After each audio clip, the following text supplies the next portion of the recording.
3 multiplied by 3 minus 3 divided by 3 plus 3. A. 4, B. 5, C. 8, D. 10, E. 11.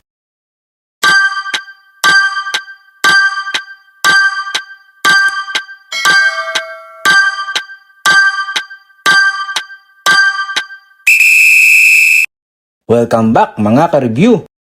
Ano sa tingin nyo? Pareho kaya tayo ng sagot sa question of the day natin dito sa Earl's Review Channel.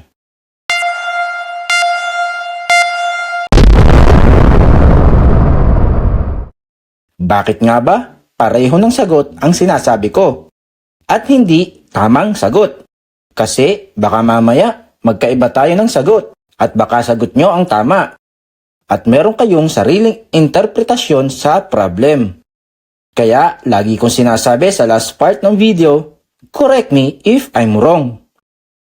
Sa problem ngayon, ginamitan natin ng PEMDAS. Dahil wala namang parenthesis at exponent, MDAS. Multiplication, division, from left to right, at addition, subtraction, from left to right. Multiplication muna. 3 multiplied by 3, 9. Division naman.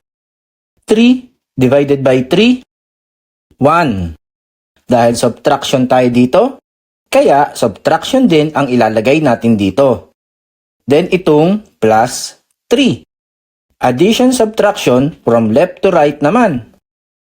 9 minus 1, 8. Plus 3, 8 plus 3 is 11. Kaya ang sagot ay E, 11. Sana nakatulong ang solution ngayon ka-review. Correct me if I'm wrong. Subscribe for more.